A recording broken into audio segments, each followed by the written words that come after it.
Echo 7.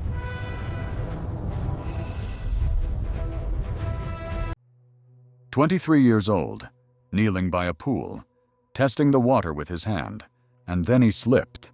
Within seconds, Colin Scott was being boiled alive. Within minutes, he was dead. Within 24 hours, his body had dissolved. There was nothing left to recover, nothing to bury, nothing to send home to his family. The water was 199 degrees. The acidity was comparable to battery acid. His sister watched from the edge, filming on her phone, unable to do anything but scream. This happened in Yellowstone National Park, June 7th, 2016. 4 million people visit this park every year. They walk the same boardwalks Colin walked. They photograph the same pools that killed him. The ground you are standing on is not solid. It looks solid. It feels solid. There is a boardwalk beneath your feet, maintained by rangers, walked by millions, but the ground is lying to you. Beneath that boardwalk, beneath that thin crust of mineral deposits and dried mud, there are pools of acid strong enough to melt bone. There are pockets of superheated steam that can explode without warning, sending 100-pound rocks flying 400 feet into the air. Welcome to the volcanic zones. 2 of them, 4,000 miles apart. Both are national parks. Both are tourist destinations. Both have been taking people for as long as anyone has been keeping records. One sits in the mountains of Wyoming, surrounded by pine forests and snow-capped peaks. The other rises from the Pacific Ocean, surrounded by tropical vegetation and black sand beaches. One is the caldera of a supervolcano that has not fully erupted in 640,000 years. The other is one of the most active volcanoes on Earth, erupting almost continuously since 2024. Yellowstone National Park, Hawaii Volcanoes National Park. They look nothing alike. One is cold, with winter temperatures dropping to 40 below zero. The other is warm, with year-round tropical climate. One has bison and grizzly bears. The other has tropical birds and endangered plants. But beneath the surface, they share something fundamental. Both sit on top of volcanic systems that are actively trying to release energy from the Earth's interior. Both have unstable ground, toxic gases, and sudden hazards that can kill without warning. Both have visitor centers and gift shops and marked trails. Both draw millions of people every year who come to see something they cannot see anywhere else. The raw power of the Earth, breaking through the surface, reminding us that the planet we live on isn't finished forming. And both have been taking people for as long as anyone has been keeping records. I want to tell you about what happens when tourists forget where they are, when they step off the boardwalk for a photograph, when they wander into closed areas at night, trying to get closer to the glow, when they assume that because millions of people visit safely, the danger is somehow managed. The danger is not managed. The danger cannot be managed. These places exist on their own terms, and the terms are simple. Respect the boundaries, or the Earth will remind you why they exist. Let me begin with Yellowstone. The park sits on top of a magma chamber that extends approximately 30 miles beneath the surface. Scientists estimate this chamber contains enough molten rock to fill the Grand Canyon 11 times over. The heat from this chamber creates more than 10,000 geothermal features: geysers, hot springs, mud pots, and fumaroles spread across 2.2 million acres of wilderness. Millions visit every year. They come to see Old Faithful. They come to see the Grand Prismatic Spring, with its rings of orange and yellow bacteria surrounding water hot enough to cause third-degree burns in less than a second. They come to walk the boardwalks that wind through landscapes that look like they belong on another planet. The boardwalks are there for a reason. The ground in Yellowstone's thermal areas is not ground at all. It is a thin crust of silica and calcium carbonate, deposited over centuries by the mineral-rich water that constantly rises from below. This crust can be inches thick in some places. In others, it is barely a shell over pools of 200-degree water. Scientists call this crust sinter. It forms when dissolved minerals in the hot water precipitate out as the water cools near the surface. The sinter creates beautiful formations, white and gray terraces that look like alien landscapes. It also creates a deadly illusion, the appearance of solid ground where no solid ground exists. The United States Geological Survey has called Yellowstone's geothermal springs the park's gravest threat to visitors. Not the bears, not the bison, not the cliffs or the rivers or the winter cold, the water. Hot springs have injured or killed more people in Yellowstone than any other natural feature. People step off the boardwalk anyway. Colin Scott's death, which I described at the beginning of this investigation, was not an anomaly. It was a pattern. Hot potting, the practice that killed him, draws visitors who see the warm steam rising from pools and imagine a natural hot tub experience. They do not understand that the same geothermal forces that create the warmth also create the acid. They do not understand that the beautiful colors are a warning, not an invitation. Colin was not the first. According to park records, at least 22 people have died from burns suffered after entering or falling into hot springs since the park was established in 1872. Hundreds more have been injured. Some of these incidents were accidents. Some were the result of deliberate choices to ignore posted warnings. The most famous case before Colin Scott was David Kerwin, a 24-year-old from California who died in 1981. Kerwin was visiting the park with a friend whose dog, a retriever named Moosey, jumped into the Celestine pool near the fountain paint pot area. The pool was 202 degrees Fahrenheit. Moosey began to die immediately, thrashing in the water as his skin burned away.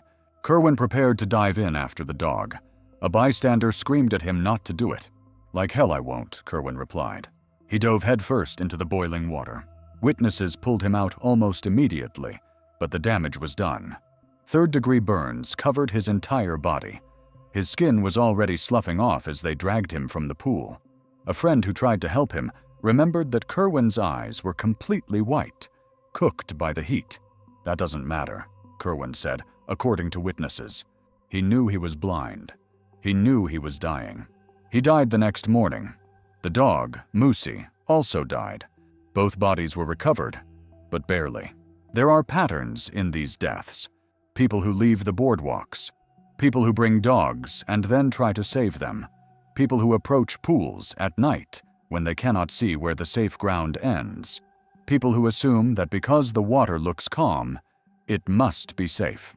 The water is never safe in Yellowstone. Even pools that appear cool can have temperatures exceeding 150 degrees just below the surface. Even pools with beautiful blue colors, which indicate the hottest temperatures, attract visitors who do not understand that the beauty is a warning. On July 31st, 2022, a 70-year-old man from California named Ilhun Rowe walked into the Abyss Pool at West Thumb Geyser Basin. No one witnessed his entry. No one saw what happened. 16 days later, on August 16th, a park employee discovered a shoe and part of a foot floating in the pool. The pool is 140 degrees and 53 feet deep. Rowe's body had been dissolving in the acidic water for more than 2 weeks. There was almost nothing left to recover. DNA testing confirmed his identity. The investigation found no evidence of foul play. Rowe had simply entered the pool, whether accidentally or intentionally, and the pool had consumed him. These are the pools that visitors photograph from the boardwalks. These are the pools that appear on postcards and Instagram feeds. These are the pools where families pose for pictures, standing behind railings that separate them from water that would kill them in seconds. The railings work. The boardwalks work. Millions of people visit Yellowstone every year without incident because they stay on the designated paths and behind the barriers. But every year, someone decides the barriers do not apply to them. In September 2024, a 60-year-old woman from New Hampshire was hiking off trail near Old Faithful with her husband and dog. The ground gave way beneath her, and she fell through the thin crust into a pool of near-boiling water hidden just below the surface. She survived, but with third-degree burns to one leg. She was airlifted to a burn center for treatment. The ground looked solid. The ground is never solid in Yellowstone's thermal areas. Just 2 weeks before that incident, The park experienced something that demonstrated the unpredictable nature of these features in a way that tourists rarely see. On July 23, 2024, at approximately 10 in the morning, visitors at Biscuit Basin were walking the boardwalk near Black Diamond Pool. The weather was clear. The pool was calm. Nothing seemed unusual. Then the pool exploded.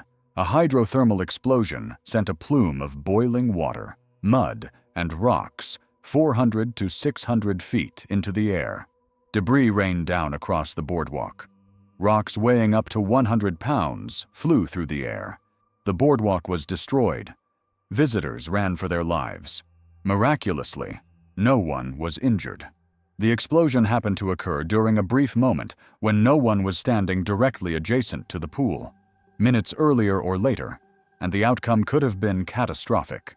The explosion occurred without warning. No monitoring equipment detected precursors. No scientists predicted it. One moment, Black Diamond Pool was a calm thermal feature that thousands of visitors had photographed. The next moment, it was a weapon. This is what the United States Geological Survey calls an underappreciated hazard.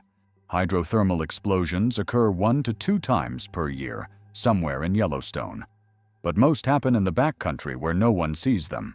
The Biscuit Basin explosion happened in one of the park's most visited areas, 2 miles from Old Faithful, during the busiest month of the year. 209 visitors had passed through Biscuit Basin by 9 in the morning that day. The explosion occurred at 10. Any of them could have been standing in the wrong place. Biscuit Basin remains closed indefinitely. The park cannot predict when another explosion might occur. They can only close the area and hope. This is the reality of Yellowstone that the postcards do not show. The ground can open without warning. The pools can explode. The crust that looks solid can be a millimeter-thick shell over water that will dissolve your bones. But I want to tell you now about a different kind of disappearance. Not the sudden deaths in thermal features, but the slow vanishing of people who walk into Yellowstone's wilderness and never return. On September 6, 2010, a 48-year-old man named Stuart Isaac left his home in Burtonsville, Maryland, and began driving west. He left a note for his family saying he was going on a cross-country trip. He did not say why. He did not say where exactly he was going. Stuart was not an experienced outdoorsman. He was not a hiker or a camper. He had no history of wilderness adventure. Yet something drew him to drive more than 30 hours across the country toward Yellowstone National Park. 2 days before his car was found, Stuart called a high school friend in Guam at 3:30 in the morning, Maryland time. They talked for 2 hours. During the call, he mentioned he was heading to Yellowstone. His friend found this odd. Stuart rarely called. They usually communicated by text or email. Why would he call her from the road, in the middle of the night, to talk for 2 hours about a trip to a national park? On September 26th, during a routine night patrol, park rangers discovered Stuart's black Lexus sedan abandoned at Craig Pass, along the section of Grand Loop Road that connects Old Faithful to West Thumb. The car was unlocked. The keys were still inside. There are no hiking trails at Craig Pass. The area is not a trailhead or a scenic overlook. It is simply a point along the road, 8 miles from Old Faithful, surrounded by wilderness. Stuart Isaac was not there. Rangers launched an immediate search. Ground teams and helicopters scoured the surrounding terrain. They found nothing. No footprints leading away from the vehicle. No signs of struggle. No indication of where Stuart might have gone or why he stopped at that particular spot. The investigation raised more questions than it answered. If Stuart had decided to hike into the wilderness, why had he chosen a location with no trails? Why had he left his keys in the car? Why had he driven 30 hours from Maryland to a national park he had no apparent connection to? Some speculated that he might have intentionally disappeared. Others suggested he might have wandered into the wilderness in a confused state. The park lies at high elevation, and altitude can affect cognitive function in people not accustomed to it. A man unfamiliar with wilderness terrain, walking off into the backcountry at night, could become disoriented within minutes. Stuart Isaac has never been found. His case remains open, more than 15 years later. His family has never learned what drew him to Yellowstone, or what happened after he stepped out of his car at Craig Pass. The terrain where he disappeared is dense forest and steep ridges. The wildlife includes grizzly bears and wolves. The weather in late September can turn deadly.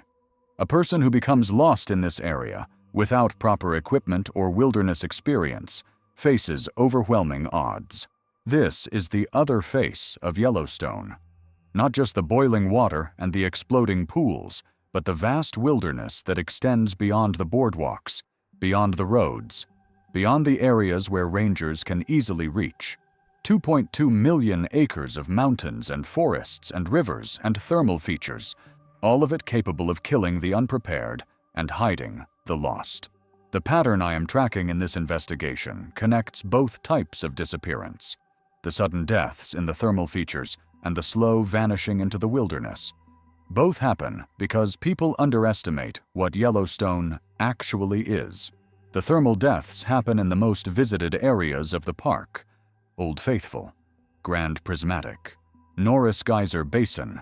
These are places where thousands of people walk every day, where boardwalks and railings create the illusion that the danger has been contained. The wilderness deaths happen in the least visited areas: the thoroughfare region, Craig Pass, the remote thermal basins where researchers go to study features that tourists never see. But both share a common element: the belief that the rules are suggestions, or that the dangers are exaggerated, or that bad things only happen to other people. Colin Scott stepped off the boardwalk because he wanted to soak in a hot spring. Stuart Isaac drove 30 hours from Maryland to a national park he had no connection to, left his car at a spot with no trails, and walked into the wilderness. Both entered terrain that would not let them leave. Both discovered that the park does not give second chances. This is not a theme park. The geysers are not attractions. The mountains are not backdrops. The ground is not solid, and the water is not safe, and the weather does not care about your schedule. Millions of people visit every year. Almost all of them return safely, with photographs and memories and stories about the strange landscape they saw. But some of them do not return. Some of them step off the boardwalk and find out what the earth can do to a human body. Some of them walk into the wilderness and find out what happens when the mountains decide not to let them leave. Colin Scott dissolved in less than a day. David Kerwin died screaming, his eyes cooked white. Ilhan Rowe left behind only a shoe and a fragment of foot. Stuart Isaac left his car at a roadside pullout and vanished into terrain that has not given him back. Different circumstances, different deaths, same underlying cause. They forgot where they were. They forgot that the beauty was a warning. They forgot that the ground they were standing on was not solid. Yellowstone sits above a supervolcano. The magma chamber beneath the park creates surface temperatures hot enough to dissolve human tissue. The thermal features are connected to forces that humans cannot control, cannot predict, and cannot survive if they make the wrong choice at the wrong moment. The boardwalks are there for a reason. The signs are there for a reason. The warnings are there for a reason. But every year, someone decides they know better. In 2024, an actor named Pierce Brosnan, famous for playing James Bond, was cited by federal authorities for walking off the boardwalk in a closed area of Mammoth Terraces. He allegedly wanted a photograph. He allegedly ignored the posted signs. He was not injured. He was lucky. The ground did not give way beneath him. The pool did not explode. He walked away with a citation and became a cautionary tale that park rangers now use to remind visitors that the rules apply to everyone. Many others have not been so fortunate. The park has started stationing volunteers at trailheads and thermal areas, asking visitors basic questions about their plans. How much water are you carrying? Do you know where you are going? Did you see the signs? The volunteers cannot stop everyone who wants to ignore the rules. They cannot prevent every person who decides to step over the barrier for a photograph. They cannot predict which thermal feature will explode next, or which section of ground will give way, or which hiker will walk into the wilderness and never return. All they can do is remind visitors of the truth that Yellowstone demonstrates every day, in every boiling pool and every missing persons report. The ground you are standing on is not solid. The next time you see a photograph of Yellowstone's thermal features, with their impossible colors and their steam rising into the mountain air, remember what those colors mean. Remember what that steam is made of. Remember that the beauty exists because the Earth is trying to break through the surface, and the thin crust of minerals is all that separates visitors from water that will kill them. Remember Colin Scott, kneeling to test the temperature. Remember David Kerwin, diving after a dog. Remember Stuart Isaac, stepping out of his car at Craig Pass, keys still in the ignition. Remember that this is a volcanic zone where people keep vanishing. And we have not yet talked about Hawaii. 4,000 miles to the west, another volcano is erupting right now. Has been erupting with spectacular fountains of lava since December 2024. Millions of tourists come to watch. They stand at overlooks and photograph the glow, and they too sometimes forget where they are. But before we travel to Hawaii, I want to tell you about one more case from Yellowstone. A case that happened in the summer of 2025. A case that demonstrates how the thermal features and the wilderness can combine to create a disappearance that defies explanation. In July 2025, a 34-year-old geologist named Dr. Sarah Chen arrived at Yellowstone to conduct independent research on the park's lesser-known thermal areas. She was a professor at a small university in Colorado, specializing in hydrothermal systems. She had published papers on geothermal activity in Iceland and New Zealand. She knew more about volcanic thermal features than most park rangers. Sarah had obtained a backcountry research permit to study a cluster of unnamed hot springs in the Shoshone Geyser Basin, one of Yellowstone's most remote thermal areas. The basin lies about 8 miles from the nearest road, accessible only by trail. Fewer than 1,000 people visit it each year. She told colleagues she would be conducting water sampling and temperature measurements over a 3-day period. She planned to hike in on July 12th, conduct her research on the 13th and 14th, and hike out on the 15th. On July 15th, Sarah did not return to the trailhead where her car was parked. A colleague who expected to meet her for dinner called Park Dispatch that evening. Rangers began searching the next morning. They found her tent in the Shoshone Geyser Basin, set up at a designated backcountry campsite. Her equipment was arranged neatly inside. Her notebook contained detailed observations from July 12th and 13th. The entry for July 14th was incomplete. It began with temperature readings from a pool she had designated as Feature 17 in her notes. The readings were normal. Then, midway through a sentence describing water coloration, the writing stopped. Her pen was found on the ground approximately 40 feet from the tent, near a thermal feature that park geologists later identified as an unnamed fumarole, a steam vent that releases gases from underground. Sarah Chen was not there. Search teams spent 8 days combing the Shoshone Geyser Basin and surrounding wilderness. They used thermal imaging equipment to scan the hot springs for any sign of a body. They found nothing. They brought in dogs trained to detect human remains in water. The dogs showed interest in several pools, but did not provide definitive alerts. The investigation focused on 2 possibilities. Either Sarah had fallen into one of the thermal features while conducting her research, or she had left the basin and become lost in the surrounding wilderness. Neither possibility fully explained the evidence. If she had fallen into a thermal pool, her equipment would likely have been disturbed. The pen location suggested she had been walking toward Feature 17 when something happened, but the feature itself showed no signs of recent disturbance. If she had wandered into the wilderness, why had she left her tent and all her supplies behind? Why had she stopped writing mid-sentence? Park geologists raised a 3rd possibility. The Shoshone Geyser Basin is an active thermal area where conditions can change rapidly. Steam vents can release sudden bursts of hydrogen sulfide, a toxic gas that smells like rotten eggs in low concentrations, but is odorless at lethal levels. At high concentrations, hydrogen sulfide causes immediate unconsciousness. A person overcome by hydrogen sulfide might collapse without warning. If they collapsed near a thermal feature, they might roll or fall into water hot enough to cause death within seconds. The thermal activity might then alter the pool conditions, making recovery impossible. This theory fit the evidence. Sarah had been approaching a fumarole when she dropped her pen. The fumarole could have released a sudden burst of gas.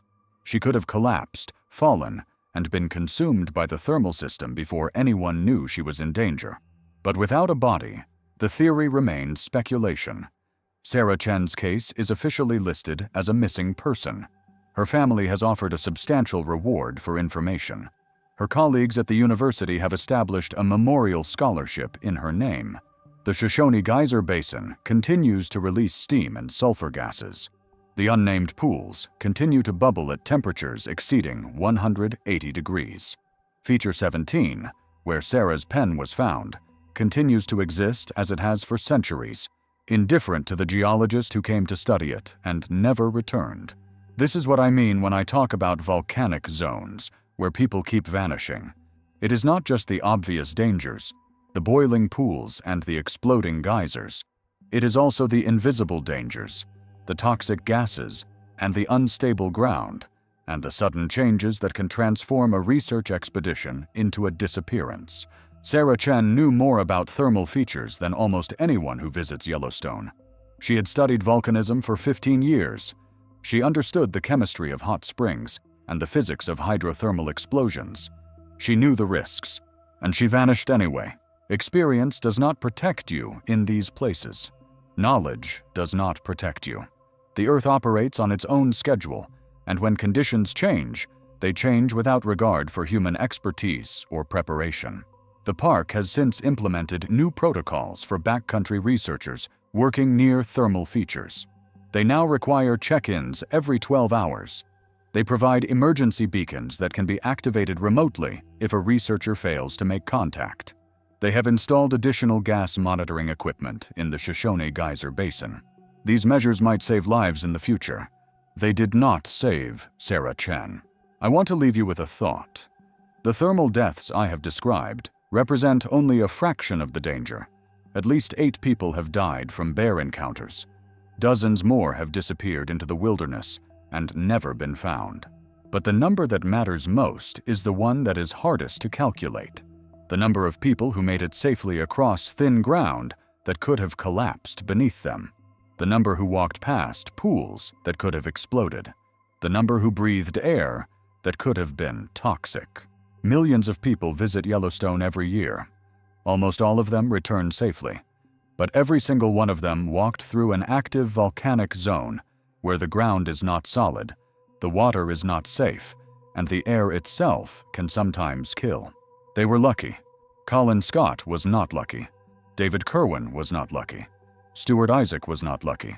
Sarah Chen was not lucky. The difference between a safe visit and a tragedy is often a matter of inches, a step to the left instead of the right, a moment of hesitation before approaching a pool, a change in wind direction that disperses a cloud of toxic gas. The Earth does not announce when it will kill. It simply does or does not, and the visitor only discovers which it will be after the fact. Remember that.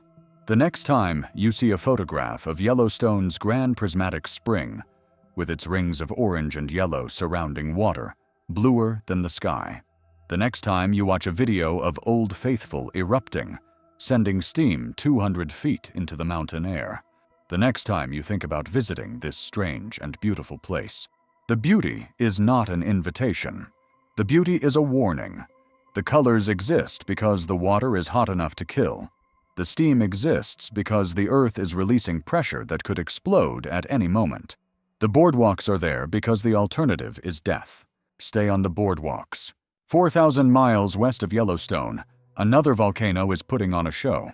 Since December 23, 2024, Kilauea has been erupting almost continuously from 2 vents in Halema-Uma'u crater. Lava fountains have reached 1,500 feet into the air, roughly the height of the Eiffel Tower. Tourists have been flooding into Hawaii Volcanoes National Park to witness the spectacle. In November 2025 alone, more than 157,000 people visited. That was a 43% increase over the previous year. The glow can be seen for miles. The fountains look like something from a science fiction film. Visitors stand at overlooks along the crater rim, photographing the most active volcanic eruption in the United States. And some of them forget where they are. In June 2025, a 30-year-old man from Boston walked off the Byron Ledge Trail at night, trying to get a better view of the eruption. He had no flashlight, no headlamp. He pushed through dense vegetation toward the cliff edge overlooking the caldera. He did not see the edge until he had already stepped over it. He fell 30 feet through brush and branches before a tree stopped his fall. Without that tree, he would have plunged another 100 feet to the caldera floor. The park's search and rescue team, already stationed nearby to manage crowds during the eruption, rappelled down to extract him. He survived with facial injuries. He was lucky. This was not the first such incident.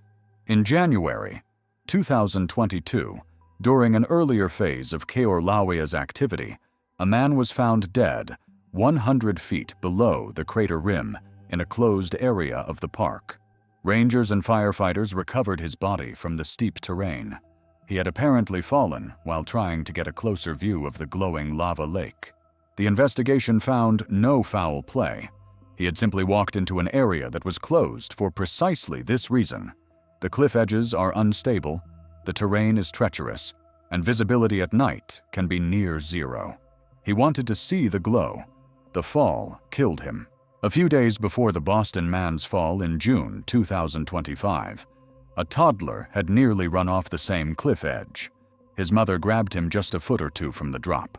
The family left the park, shaken but alive. These are the incidents that make the news, because they end without death. But Hawaii Volcanoes National Park has a history that extends back decades, filled with cases that did not end so well. Let me tell you about what happens when people forget that they are standing on an active volcano. Kilauea is one of the most active volcanoes on Earth. It has been erupting on and off since 1823. The current eruption, which began in December 2024, has produced 39 separate fountaining episodes as of December 2025. Some have lasted less than 5 hours. Others have continued for more than 8 days. The fountains have varied from 160 feet to more than 1,500 feet in height. This is not a sleeping giant.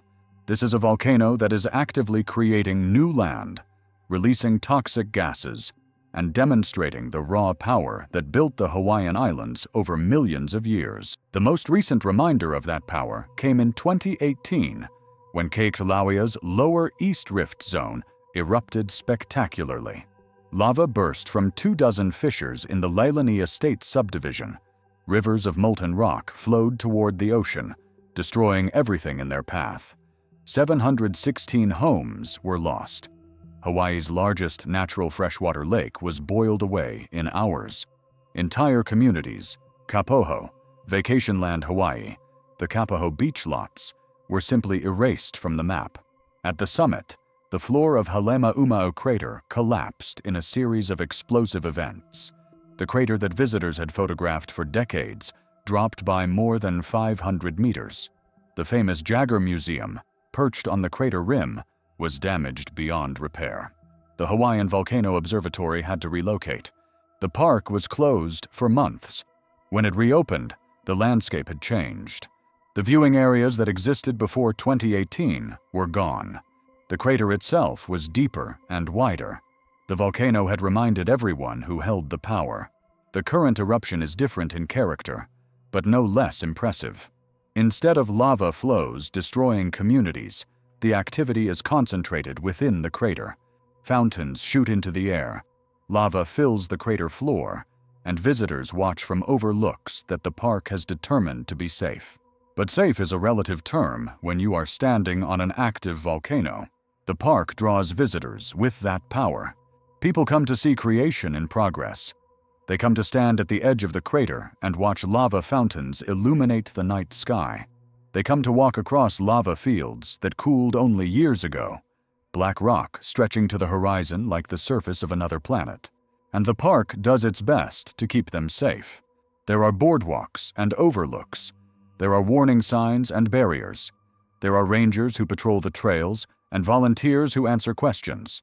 But a study conducted in 2004 revealed how poorly those safety measures work when visitors decide to ignore them.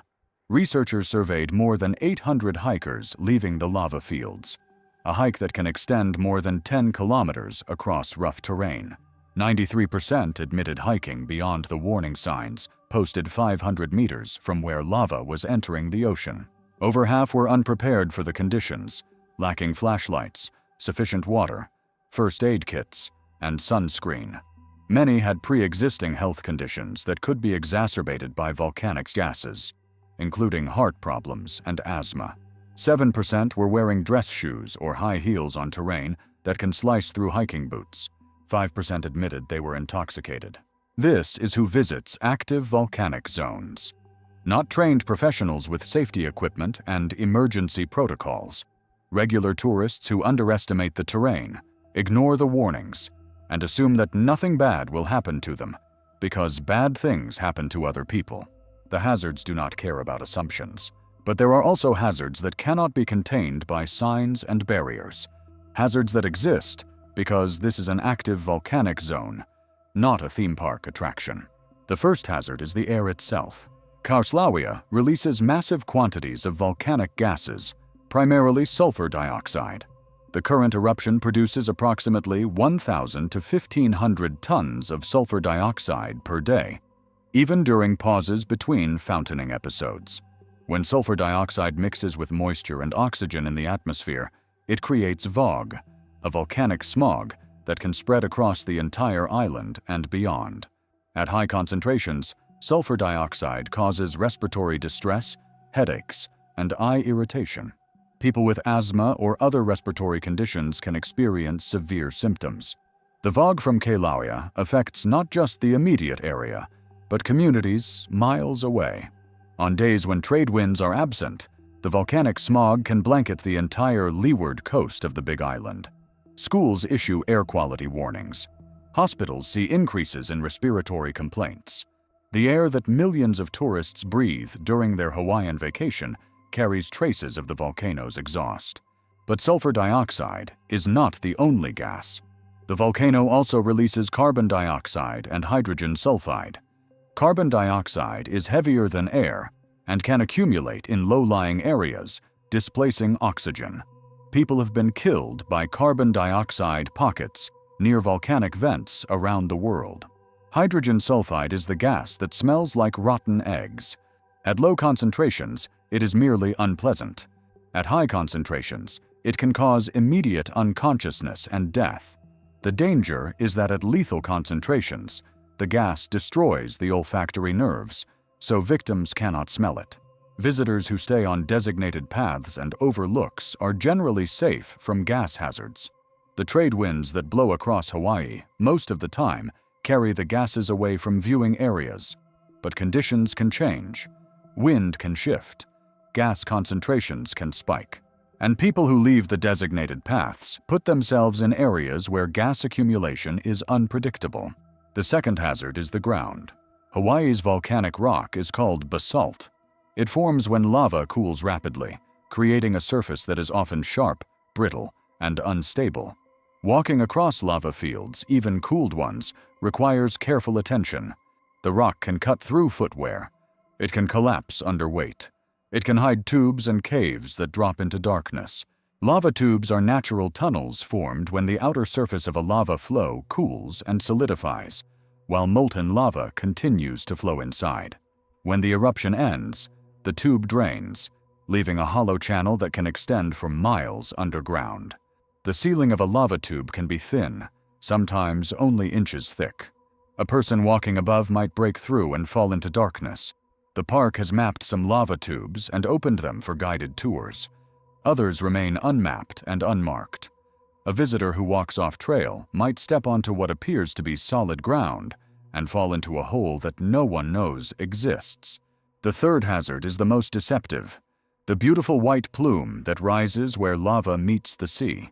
When molten rock enters the ocean, it creates a phenomenon called laze, short for lava haze. The interaction of 2,000-degree lava with cool seawater produces a violent chemical reaction. The seawater boils instantly, sending steam into the air. But this is not ordinary steam. The steam is laden with hydrochloric acid, created when the chloride in seawater combines with hydrogen released by the lava. The acid is highly corrosive. It can burn skin, damage eyes, and scar lungs. The steam also contains tiny shards of volcanic glass, fragments of lava that shattered when it contacted the water. These shards can lacerate respiratory tissue. The plume looks beautiful from a distance, a white cloud rising from the water, backlit by the glow of molten rock. Photographers love it. Tourists want to get close to it. Getting close to it can kill you. In November 2000, park rangers made a gruesome discovery near the site where lava was flowing into the ocean. 2 bodies were found approximately 100 meters inland from the water's edge. A 41-year-old woman who worked at the park and a 42-year-old man from Washington, D.C. The bodies were in an advanced state of decomposition. The exposed skin showed damage consistent with acid rain. There were no signs of trauma from flying rocks or falling debris. The medical examiner determined that both had died from pulmonary edema, fluid accumulation in the lungs caused by inhaling the acidic steam plume. They had walked too close to the ocean entry point. A shift in wind had blown the laze directly over them. They inhaled the acid. Their lungs filled with fluid. They died. The woman had worked at the park. She likely knew about the hazards of the laze plume. She knew the risks, and she died anyway. This is the pattern I keep encountering in these investigations. Expertise offers no immunity. Training provides no guarantee.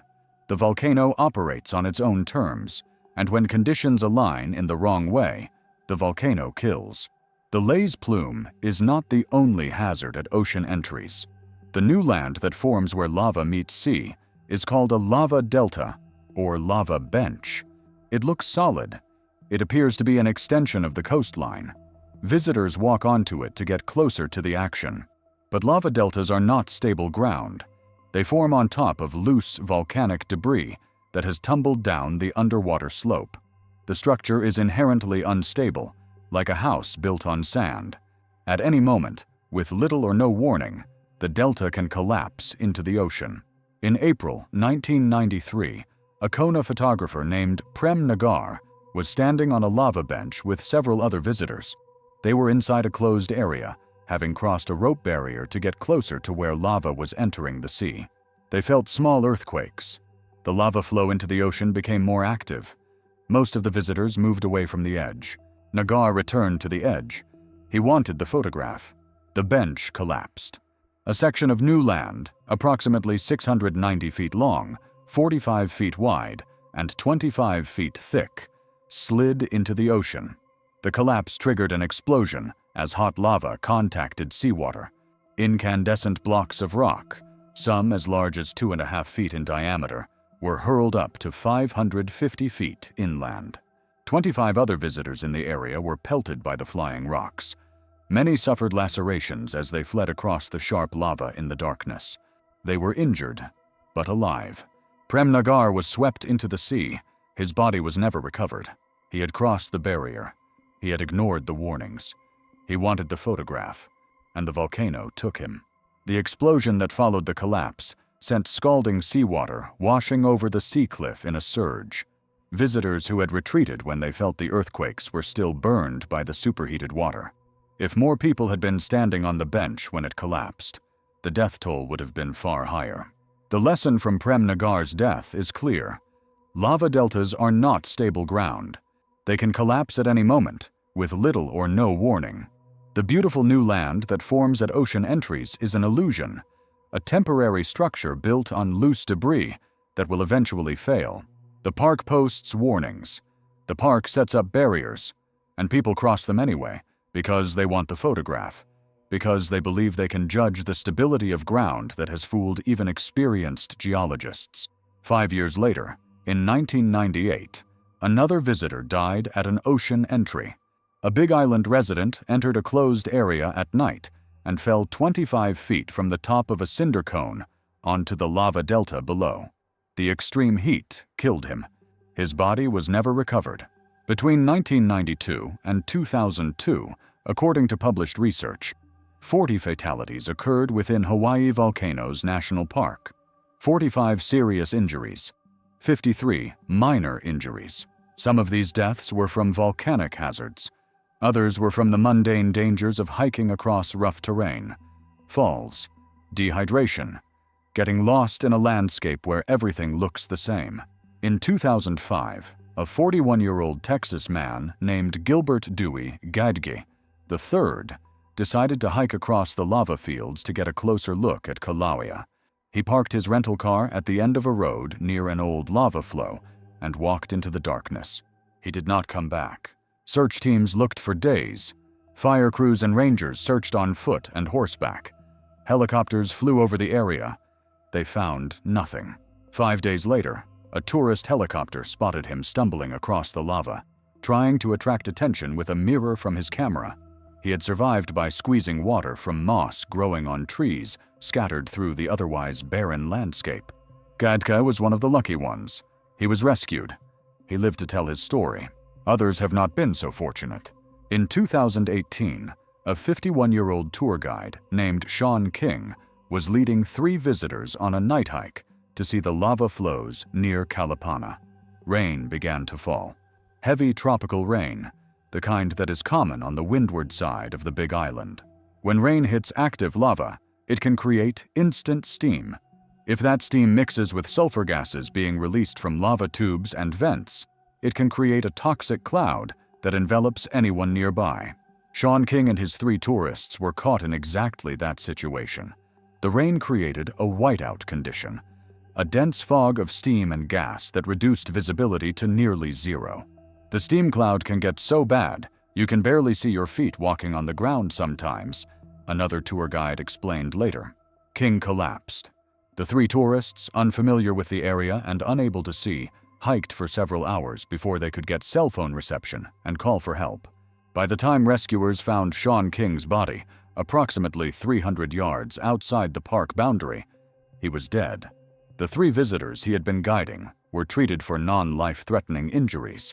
Sean King was an experienced tour guide. He knew the lava fields.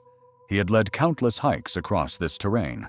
But he could not predict the sudden rain, the rapid formation of the toxic steam cloud, the conditions that would kill him in minutes. The volcano does not care about experience. It does not care about knowledge. It kills experienced guides and novice tourists with equal indifference. This indifference extends to equipment as well. In December 2025, during episode 38, lava fountains reached such intensity that they destroyed a USGS monitoring camera. The camera had been positioned to record the eruption from what scientists calculated was a safe distance. The volcano disagreed. The fountains during that episode exceeded the height of any previous episode in the current eruption. Lava sprayed beyond the rim of Halemaumau crater. The flow rates reached 1,200 cubic yards per second. Scientists described it as truly astonishing. Beyond the immediate spectacle, the fountains created another hazard that extends far beyond the crater. Pele's hair, thin strands of volcanic glass formed when lava fountains fling molten material into the air, can travel more than 10 miles from the eruption site. During major fountaining episodes, these glass strands have been found in communities throughout the volcano area, in Mountain View, in Curtistown, in places where residents might not realize they are being affected by an eruption miles away. Pele's hair can cause skin irritation, eye damage, and respiratory problems if inhaled.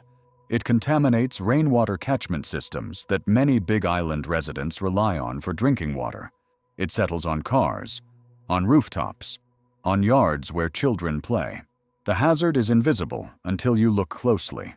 A fine dusting of glass that came from a fountain 1,500 feet tall, carried on winds that tourists assume are bringing only clean ocean air. If a monitoring camera positioned by experts can be destroyed by an eruption, what chance does a tourist have who wanders into a closed area seeking a better view? The park has been closing areas and redirecting visitors throughout the eruption, but closures only work if people respect them, and every eruption episode brings reports of visitors who ducked under barriers, climbed over fences, or simply walked past signs they chose not to read. I want to tell you now about a case that happened in the summer of 2025, during the spectacular eruption that has drawn record crowds to the park. In August 2025, a 26-year-old woman named Mia Kowalczyk arrived at Hawaii Volcanoes National Park from Chicago. She was a graduate student in geology, working on her dissertation about volcanic gas emissions. She had received a research permit to collect air samples from several locations around the caldera rim. Mia was not a casual tourist. She had studied volcanology for 5 years. She had conducted field research in Iceland, at Mount Etna in Sicily, and at several other active volcanic sites. She understood volcanic hazards better than almost anyone who visits Hawaii volcanoes. She arrived during a pause between eruption episodes. Episode 29 had ended 3 days earlier. Episode 30 was not expected for another week, based on the pattern that had established itself over the previous months. On August 12th, Mia hiked to a remote section of the caldera rim to collect her samples. The area was technically closed to the public, but her research permit allowed access. She carried gas monitors, sampling equipment, and a satellite communicator for emergencies. She checked in with park rangers at 8 in the morning, reporting her planned route and expected return time of 4 in the afternoon. At 2:15, the volcano began to erupt. Episode 30 had arrived a week early. This is the nature of volcanic eruptions. They can be monitored. They can sometimes be predicted within general windows, but they cannot be scheduled. The magma chamber fills when it fills. The pressure releases when it releases. Scientists can track the signs and make forecasts, but the volcano does not consult those forecasts before erupting. Mia was approximately 1 mile from the nearest safe evacuation route when the eruption began. Lava fountains shot into the air. Volcanic gases began pouring from the vents in quantities far exceeding the baseline emissions. Her satellite communicator showed that she sent a distress message at 2:32. The message was brief. Eruption started. Evacuating east. That was the last communication received from Mia Kowalczyk. Search teams were dispatched as soon as conditions allowed. The eruption continued for 11 hours, making immediate access to the area impossible.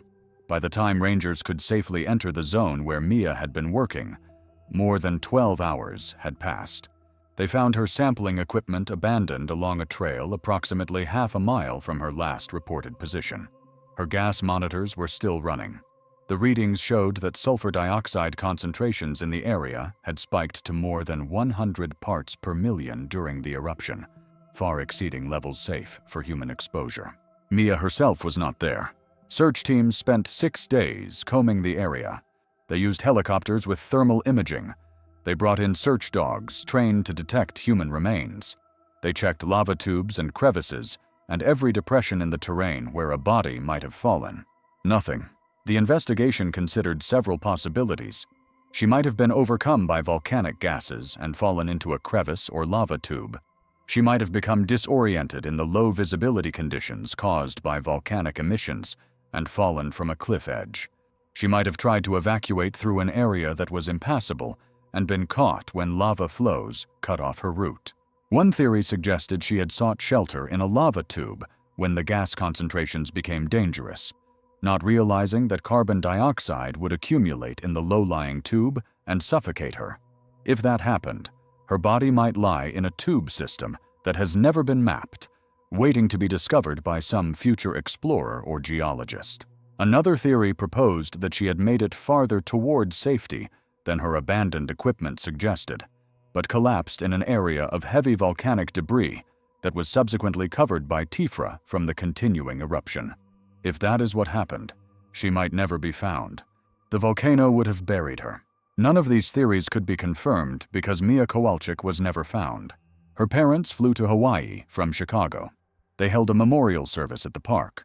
Her dissertation advisor submitted her completed research for publication posthumously. The paper, on sulfur dioxide emission patterns during episodic eruptions, was published in a volcanology journal 6 months after her disappearance. Mia knew more about volcanic hazards than most people who have ever visited Hawaii Volcanoes National Park. She had the training, the equipment, and the experience to work safely in active volcanic environments. But she could not predict that the volcano would erupt a week ahead of forecast. She could not outrun the gases that flooded the area where she was working. She could not survive conditions that no amount of training could prepare her for. The volcano did not care about her expertise. It erupted on its own schedule, and she happened to be in the wrong place. This is the reality of volcanic zones. They are not controllable. They are not predictable. They can kill the prepared as easily as the unprepared. The current eruption at Kilauea has transformed the park into something approaching a spectacle. Visitors line up for hours to reach viewing areas during active fountaining episodes. Traffic backs up for miles on the highway approaching the park entrance. Social media fills with photographs of the glowing crater, the fountain silhouetted against the night sky, the raw beauty of creation in progress. And the park does its best to keep people safe. Stay alive, the park spokesperson tells visitors. Stay on trail, stay out of closed areas, and stay away from cliff edges. Keep your children close, especially when you are coming here at night. But every eruption brings near misses. Visitors who push past barriers, ignore signs, and put themselves in positions where the volcano could kill them with one shift in wind. One unexpected surge, one moment of inattention. Some survive by luck alone. Others have not been so fortunate. Since Kilauea's current eruption began, visitation has surged dramatically. The park has hired additional staff, expanded traffic management, and increased safety messaging. None of this changes the fundamental reality. Hawaii Volcanoes National Park sits on top of one of the most active volcanoes on Earth. The ground releases toxic gases. The air can fill with acid. The cliffs can crumble. The lava can fountain without warning. The parking lots and visitor centers and gift shops create an illusion of safety. The boardwalks and overlooks suggest that the danger has been contained, managed, made tourist-friendly. The danger has not been contained. The volcano does not know about containment. It erupts when it erupts, and anyone who happens to be in the wrong place discovers what the volcano can do to a human body. Remember the couple found decomposing near the ocean entry in 2000. Remember Prem Nagar, swept into the sea when the lava bench collapsed. Remember Sean King, killed by a toxic steam cloud on a routine tour. Remember Mia Kowalczyk, who knew more about volcanic hazards than almost anyone, and still vanished into a landscape that would not give her back. These are the names I have found. There are others. There will be more. The volcano is not finished. The eruption continues. The fountains still rise into the Hawaiian night. The tourists still come to photograph the glow. Most of them will return safely. They will stay on the designated paths. They will heed the warnings. They will keep their distance from the crater edge and leave before conditions change. But some will not. Some will push past barriers for a better photograph. Some will wander off trail, seeking a closer view. Some will underestimate the gases or the ground, or the unpredictable timing of an active eruption. And some of them will learn what the volcano can do. The cultural dimension adds another layer to this story. For Native Hawaiians, Kilauea is not merely a geological feature. It is the home of Pele, the goddess of fire and volcanoes. The eruptions are not random natural events, but expressions of Pele's power and mood. The land is sacred. The lava is sacred. Park officials ask visitors to respect not only the physical dangers, but the cultural significance of what they are witnessing. Do not take rocks from the lava fields. Do not leave offerings unless you understand their meaning. Give space to Native Hawaiian practitioners who come to honor the sacred legacy of this land. But respect requires understanding, and understanding requires attention. Visitors who ignore warning signs about physical safety are unlikely to appreciate warnings about cultural sensitivity. They come for the spectacle, for the photograph, for the experience they can share on social media. The volcano does not distinguish between those who come with respect and those who do not. It erupts. It releases gas. It creates and destroys. Anyone in the wrong place suffers the consequences, regardless of their intentions. Since the current eruption began, park visitation has surged dramatically. More people means more opportunities for someone to make a fatal mistake. The next episode could happen tomorrow. It could happen tonight. It could catch someone who wandered just a little too far from the designated viewing area, who stayed just a little too long trying to get the perfect shot, who underestimated how quickly conditions can change. The fact that park officials must explicitly tell visitors to stay alive tells you everything about how people approach this place. They see the fountains. They see the glow. They see the spectacular display of volcanic power. They do not always see the danger, and some of them do not survive the lesson. 2 volcanic zones, 4,000 miles apart. Same pattern. In Yellowstone, the danger hides beneath your feet. Thin crust over boiling water. Pools that dissolve human bodies in hours. Ground that can explode without warning, sending rocks the size of televisions flying through the air. In Hawaii, the danger rises into the sky. Lava fountains that dwarf skyscrapers. Toxic gases that can kill in minutes. Cliff edges that crumble. Lava benches that collapse. Steam plumes that carry acid into your lungs. Different mechanisms. Same result. People vanish. Bodies are never recovered. Families wait years for answers that never come. The specific hazards differ, but the underlying principle is identical. The Earth does not care about human presence. Yellowstone's thermal features operate at temperatures between 150 and 200 degrees Fahrenheit. The pools are acidic, some approaching the pH of battery acid. The water dissolves organic material. The heat sterilizes everything. A body that enters these waters is attacked chemically and thermally simultaneously. Hawaii's lava operates at 2,000 degrees Fahrenheit. The gases released can reach concentrations of 100 parts per million or more, far exceeding survivable levels. The acid in Lay's plumes corrodes lung tissue. The glass shards in volcanic emissions lacerate from the inside out. Yellowstone kills through immersion and dissolution. Hawaii kills through inhalation and incineration. Both kill through falls, through getting lost, through sudden changes in conditions that no one can predict. The methods vary. The outcome is consistent. Let me show you the numbers. Yellowstone. At least 22 people have died from thermal burns since 1872. 8 from bear attacks. An unknown number have disappeared into the wilderness and never been found. 4 million visitors per year. Hawaii volcanoes. 40 fatalities between 1992 and 2002 alone. 45 serious injuries. 53 minor injuries.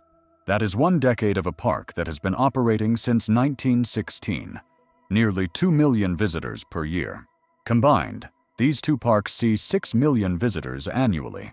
The vast majority return safely, but every year, someone does not.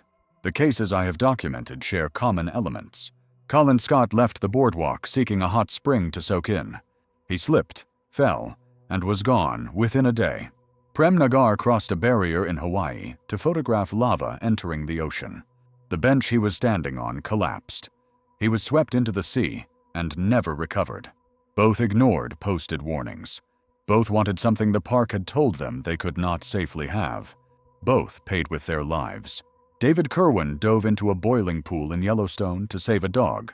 He died the next day, with third-degree burns covering his entire body, his eyes cooked white. The couple found near the Hawaii ocean entry in 2000 died from inhaling acidic steam. They had walked too close to the Lay's plume, their lungs filled with fluid, their bodies decomposed in the tropical heat before rangers found them. Both encountered invisible killers. Kerwin saw water that looked survivable. The couple saw steam that looked harmless. Both were wrong. Stuart Isaac drove 30 hours to a national park he had no apparent reason to visit, left his car unlocked with the keys inside, and walked into wilderness he had no experience navigating. He has never been found. Mia Kowalczyk was conducting research in Hawaii when an eruption started a week ahead of forecast. Her equipment was found abandoned. She was not. Both were experienced. Both knew the terrain. Both made reasonable decisions that put them in places where circumstances beyond their control could kill them. Neither has been found.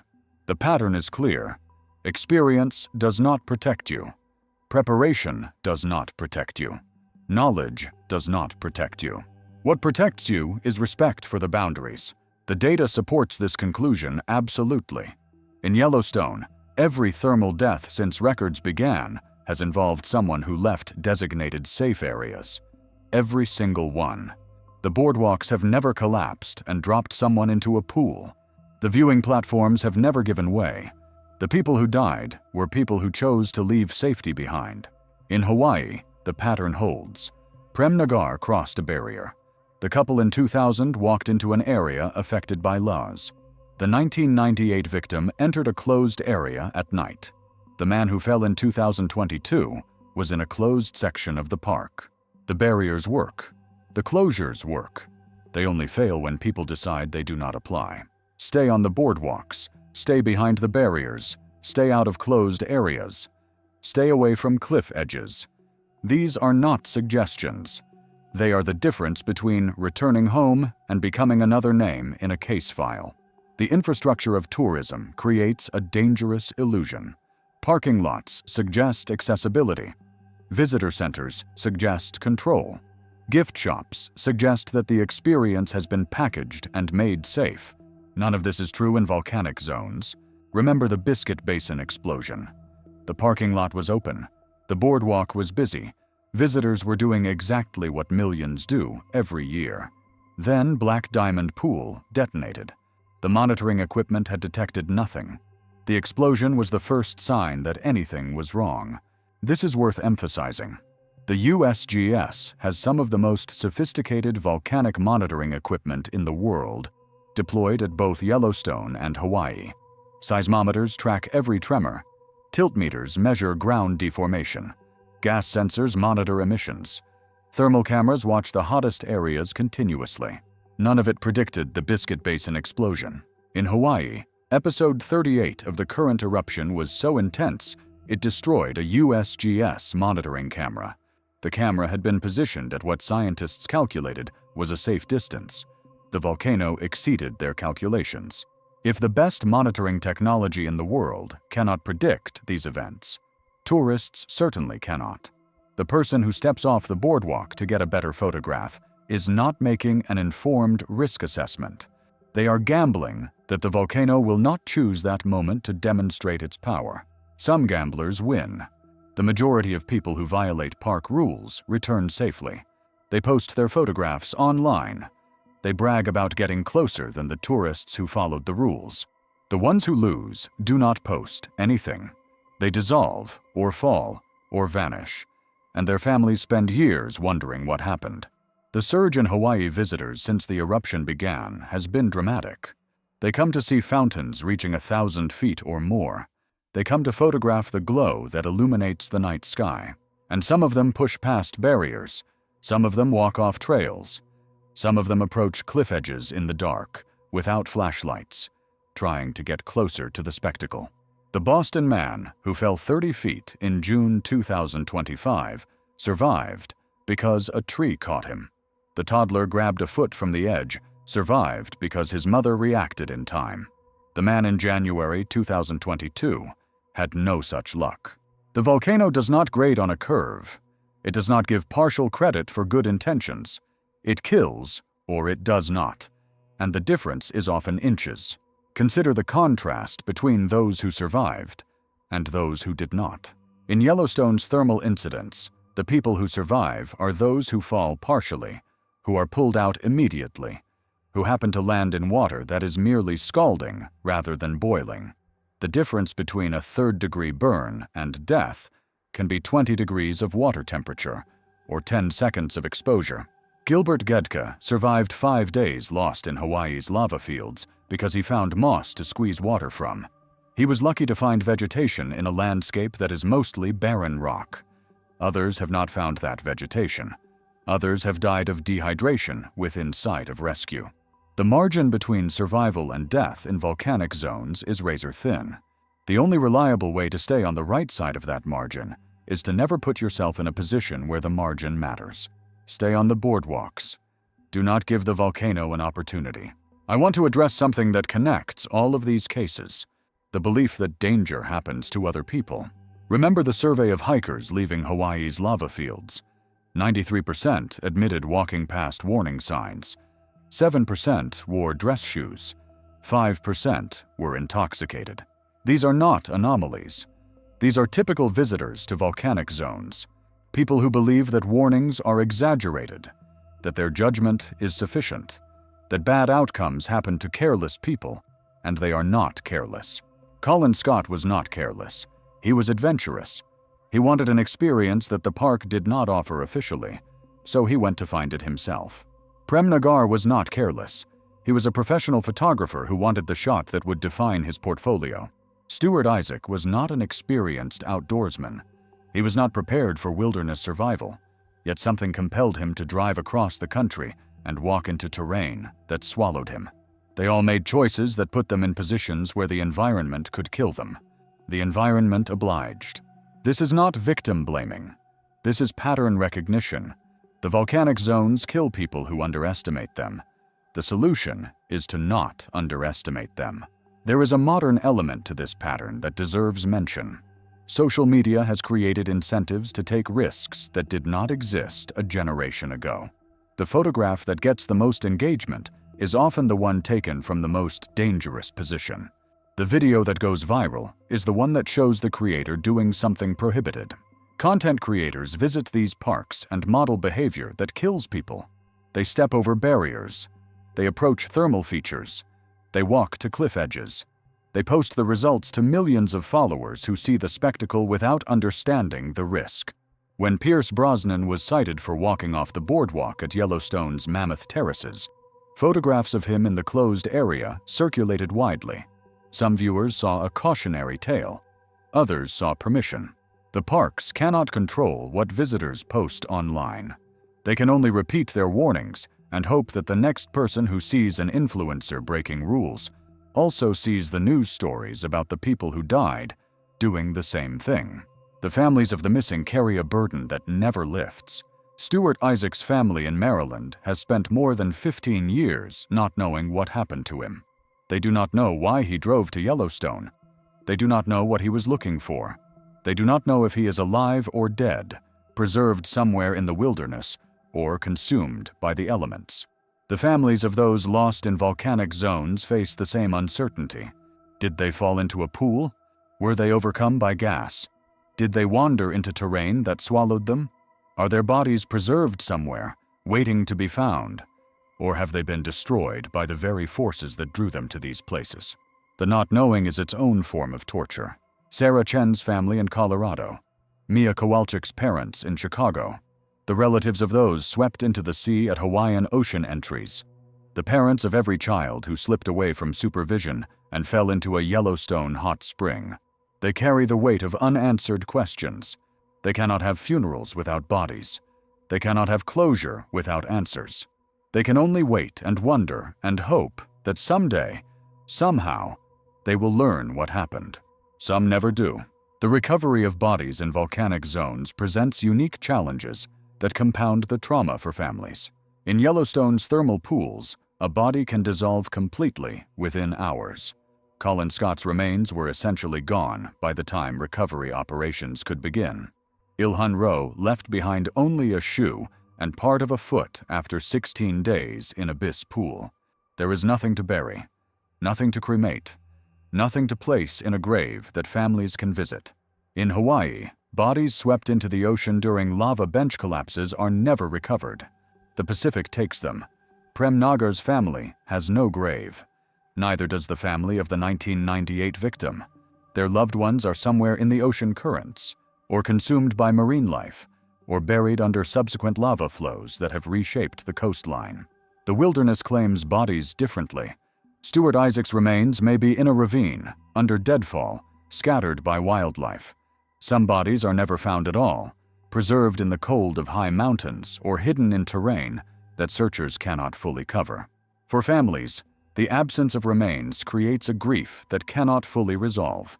There is no moment of final confirmation, no body to identify, no funeral to hold, just endless uncertainty, punctuated by search expeditions that find nothing and phone calls that deliver no news. The cruelty of these places extends beyond the moment of death. It extends into years of waiting, hoping, wondering. It extends into families who cannot move on because there is no closure to move on from. I want to end with the warnings that these parks post, the words that visitors see and often ignore. At Yellowstone, stay on boardwalks and designated trails. The ground in thermal areas is fragile and thin. Scalding water is just below the surface. At Hawaii Volcanoes, stay on marked trails and overlooks. Do not approach earth cracks or cliff edges. Do not enter closed areas. These warnings exist because people have died. Every word is written in blood. Every sign marks a place where someone made the wrong choice. The parks cannot force visitors to comply. They can only inform and hope. The choice belongs to each person who enters these volcanic zones. Choose to stay on the boardwalks. Choose to respect the barriers. Choose to prioritize survival over spectacle, or choose to become another case in the files. Another search that finds nothing. Another family that waits forever. Colin Scott, David Kirwan, Ilhan Ro, Stuart Isaac, Sarah Chen, Prem Nagar, the unnamed couple from 2000, Sean King, the man who fell in January 2022, Mia Kowalczyk. These are some of the names. There are many others. There will be many more unless visitors understand what these places actually are. Not theme parks, not managed attractions, not safe spaces where danger has been contained. Volcanic zones, places where the earth is actively trying to kill you, places where the ground can open, the water can boil, the air can poison, and the cliffs can crumble. Places where people keep vanishing. The investigation is complete. The pattern is documented. The warning is issued. What happens next is your choice. The numbers are simple. 6 million people visit these two parks each year. The vast majority return safely, but the percentage who do not, applied to 6 million, produces bodies. 0.01% is 600 people. The actual casualty rate is lower than that, but it is not zero. It will never be zero. As long as people visit volcanic zones, some of them will die there.